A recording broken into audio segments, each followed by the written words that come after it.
నిద్రలో పిల్లవాళ్ళు సడన్ గా పీడకలు వచ్చి లేస్తే వాళ్ళు మనం ఎంత చెప్పినా ఇది నిజం కాదు, కల వచ్చింది నీకు అని ఎంత ఊరుకోబెట్టినా వాళ్ళు ఊరుకోరు. ఇప్పుడు పవన్ కళ్యాణ్ గారికి అలాగా సనాతన ధర్మానికి పెద్ద చేటు వచ్చింది అనేటువంటి ఒక పీడకలు వచ్చినట్టుంది.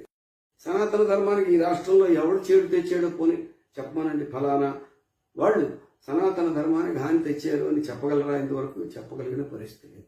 రెండోది, సనాతన ధర్మం గురించి కూడా వారికి పెద్దగా తెలిసినట్లేదు. ఎందుకంటే రాజ్యాంగం మీద ప్రమాణం చేసి ఆ రాజ్యాంగం చెప్పినటువంటి పౌరులందరూ సమానమే, రాజ్యాంగం చెప్పింది అందరికీ సమానమైన హక్కులు ఉన్నాయని. సనాతన ధర్మానికి రాజ్యాంగంలో చెప్పిన మౌలిక సూత్రానికి పొంతన. సనాతన ధర్మం పుట్టుకతోటే వివక్షతతో కూడినటువంటి కుల వ్యవస్థ ప్రాతిపదిక మీద ఏర్పడింది సనాతన ధర్మం కాదు.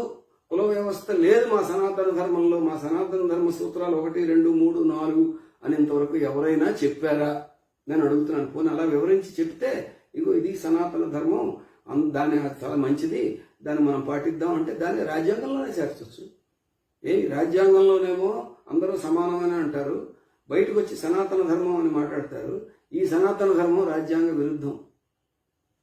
ఎందుకని? స్త్రీలకి పురుషుల కంటే తక్కువ స్థానం కల్పించింది సనాతన ధర్మం. కానీ రాజ్యాంగం స్త్రీలు పురుషులు సమానం అని చెప్పింది, అన్ని కులాల వాళ్ళు సమానం అని చెప్పింది, సామాజిక న్యాయం ఉండాలని చెప్పింది రాజ్యాంగం. కానీ సనాతన ధర్మం నువ్వు పుట్టిన కులం బట్టి నీ పని ఉంటుంది అనేటువంటిది నిర్దేశించినటువంటిది సనాతన ధర్మం. ఎంత దుర్మార్గమైనటువంటిది అది. శాస్త్రీయ దృక్పథాన్ని రాజ్యాంగం చెప్పింది.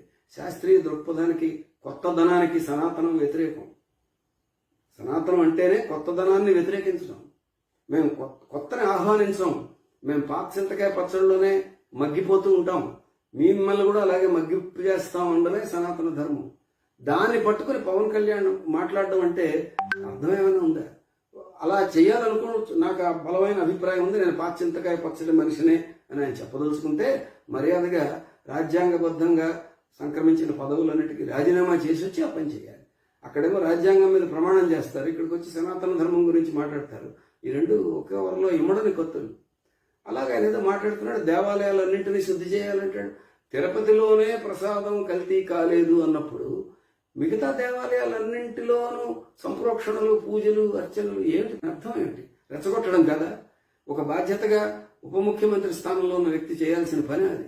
ఎంతో నాటకం ఆడుతుంటే ముఖ్యమంత్రి సైలెంట్ గా ఉన్నాడు, అది ఒక నాటకం కాదా?